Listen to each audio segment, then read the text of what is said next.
Imagine for a while, you're cruising through the infinite expanse of the universe, amidst the dazzling stars and galaxies.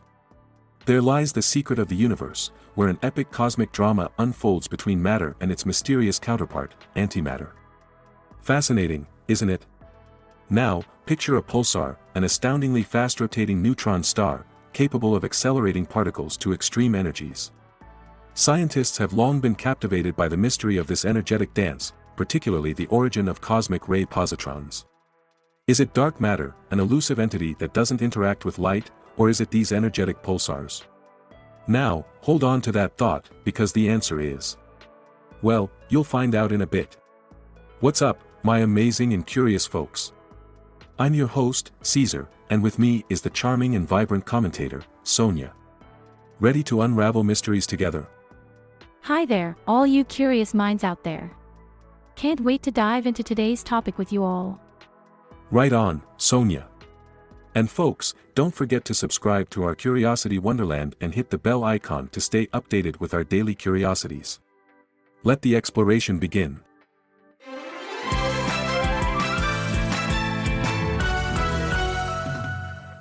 It's interesting how this ties back to a recent event.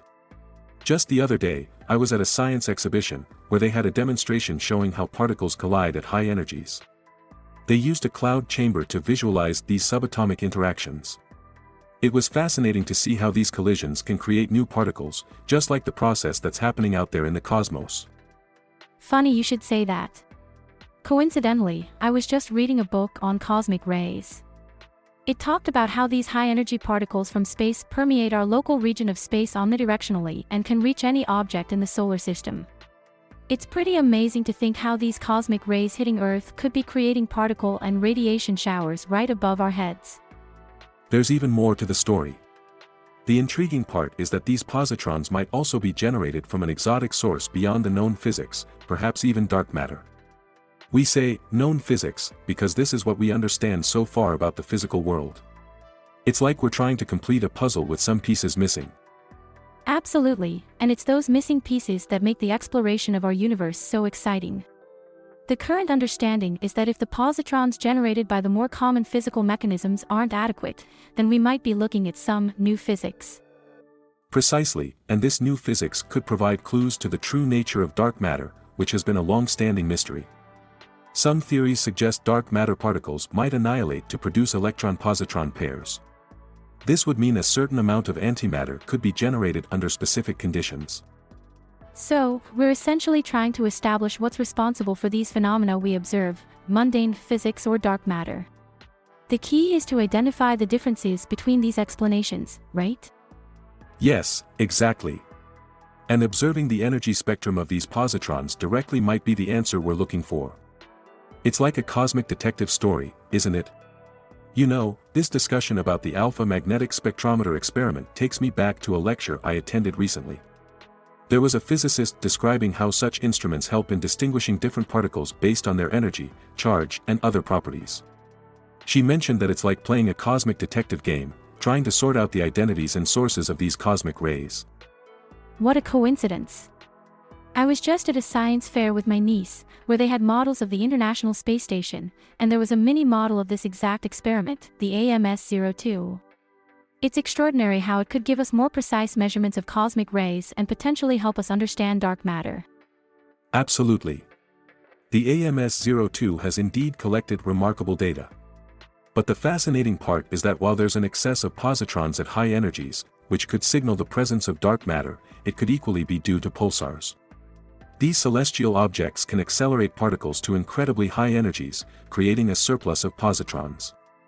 So, it's like we are still in the middle of this cosmic detective game, trying to piece together the clues and crack the mystery of the universe. There's an interesting twist to this cosmic detective story. To separate the effects of pulsars and dark matter, scientists look at the highest energies. They can tell the difference based on whether the energy spectrum fall-off is sharp or gradual. Sharp for dark matter, gradual for pulsars. However, the sensitivity of our current technology is right on the edge, which makes it a close call. And that's not the only way scientists are trying to differentiate between these two sources. Positrons produced by pulsars should also create an additional signal that is out of reach of the AMS-02 or any cosmic ray experiment. And that signal is gamma rays, the highest energy electromagnetic waves. Exactly, and there's a reason for this. If pulsars are indeed producing these positrons, a significant number of these positrons will collide with electrons in the interstellar medium, creating two gamma rays. This creates a unique energy signature, tying back to our fundamental equation, E equals mc squared. Isn't that fascinating? Truly, it's like witnessing nature's own particle collision experiments on a cosmic scale. Precisely. Now, I want to direct this to our listeners. Isn't it amazing that we live in a universe filled with these mysteries? That we have the capacity to explore and try to understand these phenomena, no matter how complex. I'm curious to hear what you think. Are you as fascinated by these cosmic curiosities as we are? Let us know, and remember, stay curious. Now, here's a fascinating aspect. Pulsars should theoretically be able to accelerate electrons and positrons to extraordinarily high energies, ones that even our most powerful accelerators on Earth, like the Large Hadron Collider, can't reach. I'm trying to visualize this. Can you provide an example? Absolutely. Imagine photons interacting with these ultra-high-speed particles. This interaction can boost the energy of the photons to incredible levels, and this process is known as inverse Compton scattering. So, would these boosted photons have a distinctive energy signature? Yes, they would. And this energy signature, this precise blend of energies, could be an indicator of whether it's pulsars or something else, like dark matter, causing the observed excess of positrons. That's clearer now. But what about practical examples? Are there any specific pulsars we're studying for this? There certainly are. For instance, about 800 light-years away, which is incredibly close by astronomical standards, there's a pulsar called Geminga. It's one of the brightest gamma-ray pulsars in the sky.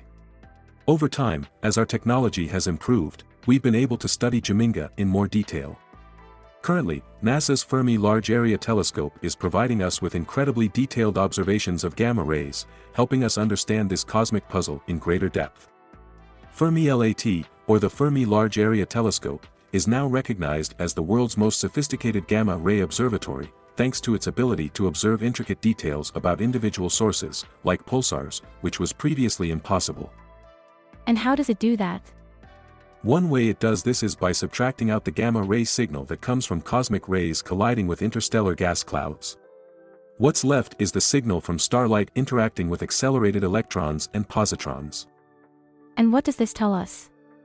A lot, actually. A research team, led by Mattia Di Mauro, analyzed the Fermi data and saw an energy-dependent signal that spanned about 20 degrees in the sky at the exact energies that AMS-02 was most sensitive to. And does that help with our pulsar dark matter problem? It certainly does. The data suggests that the gamma rays from the Geminga pulsar could be responsible for as much as 20% of the high-energy positrons seen by the AMS-02 experiment. This finding supports the theory that pulsars could be a significant source of the positron excess we've observed. So, as we improve our technology, we're also improving our understanding of the universe. Absolutely. Each advancement brings us closer to the answers to our most profound cosmic mysteries. It's an exciting time to be curious. As scientists, when we come across an unexplained phenomenon, it's an exciting opportunity. It suggests that there might be new elements at play, beyond what we currently know. There are mysteries about our universe that necessitate new physics at some level: dark matter, dark energy, the cosmic matter-antimatter asymmetry, whose ultimate explanations are still waiting to be found. That's a humbling reminder. Even with all we know, there's still so much more to discover. That's true. And while we can't claim a new discovery until we've thoroughly accounted for all known physics and astrophysics, sometimes, the explanation for a mystery is closer to home than we think. The positron excess observed by the alpha magnetic spectrometer collaboration, for example, seems to be explainable entirely through known high-energy astrophysics, without the need for dark matter. So, the positron excess is more likely due to pulsars than dark matter. Right now, our observations suggest that it's entirely possible for pulsars to be responsible for 100% of the observed excess. This means scientists have to go back to the drawing board for a direct signal that reveals our universe's elusive dark matter. The Milky Way's antimatter, despite what many had hoped for, appears to be entirely due to pulsars. That's a surprising twist. Indeed, it's a reminder that the universe often has more mundane explanations for its mysteries. But, we're not giving up on dark matter just yet. After all, there are still many cosmic secrets waiting to be uncovered. It's been quite a journey today, folks. We've delved into the cosmic mystery of antimatter in our Milky Way. While some believe dark matter to be the answer, a recent study steers us in a different direction. Pulsars, highly magnetized, spinning neutron stars, are now at the center stage of this cosmic drama. It's a twist in the tale that reminds us just how fascinating and complex our universe is. So, the next time you look up at the night sky, remember, sometimes the answers to the biggest mysteries are hiding in plain sight, or light, in this case. Absolutely, a beautiful way to put it. Well, we hope you've enjoyed this episode of Curiosity Wonderland as much as we enjoyed exploring these cosmic conundrums with you. If you liked what you heard, then go ahead and blast that like button. And don't forget to drop your thoughts in the comment section. Are you Team Pulsar or Team Dark Matter? We'd love to hear from you. Exactly, and share this episode with your friends. Perhaps, it'll kickstart a cosmic conversation. As we sign off, we want to thank you again for joining us on this journey through the stars and beyond. And remember, stay curious and keep exploring. Until next time, this is Sonia. And Caesar, bidding you a warm farewell from Curiosity Wonderland. This cosmic exploration was inspired by the article, Pulsars, Not Dark Matter, Explain the Milky Way's Antimatter, written by Ethan Siegel on the Big Think site and published on September 21, 2023. You'll find the full URL in the video description, in case you're curious to dive deeper. Now, off we go.